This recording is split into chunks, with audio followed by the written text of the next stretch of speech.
Now, there are a few different ways to manipulate your searches, and here are a few of the most commonly used operators, but for a more exhaustive list, as always, make sure to check the documentation.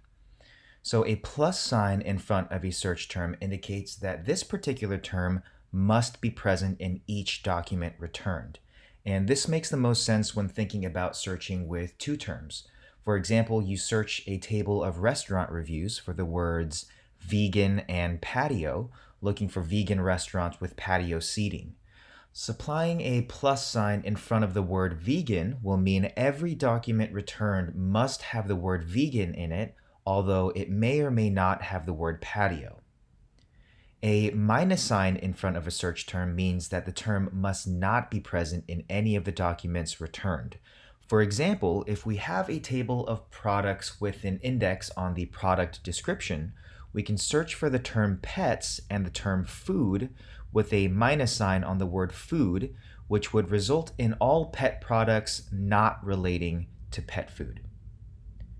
A double ampersand between two search terms simply means both search terms must be present in each document returned, and this is synonymous to having a plus sign in front of both search terms.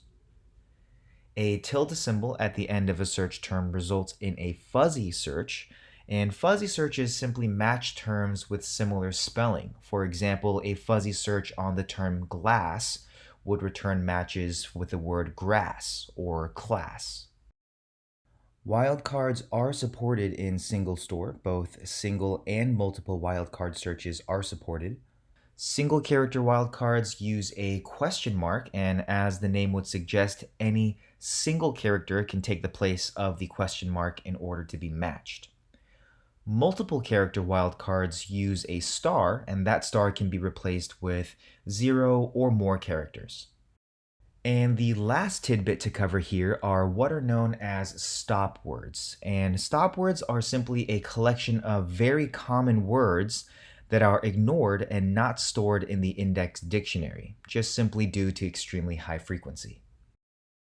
So now let's jump over to Studio to see this in action. Now we'll be using the same table of medical journals as before, and to demonstrate the highlight function, let's first simply query for documents containing the word dentist.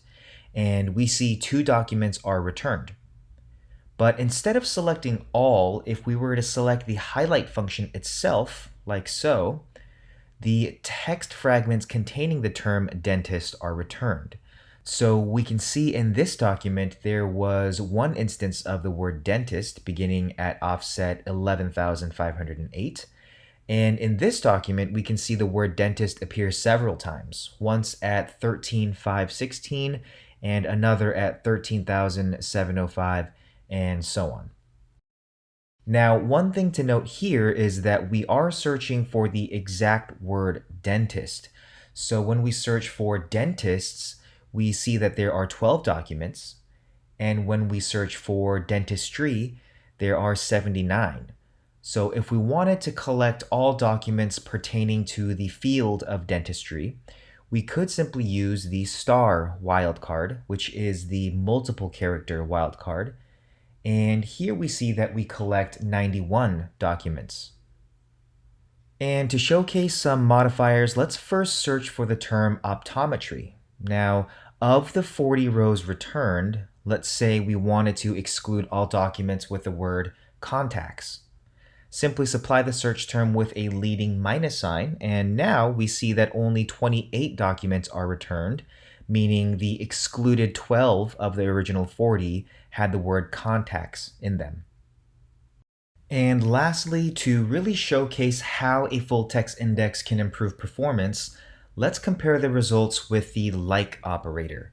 So let's simply query for the name column for all documents containing the word pediatrician using the match function. Now we'll supply a wildcard at the end here to catch plurals and other extensions of the word, and we see a runtime of 151 milliseconds.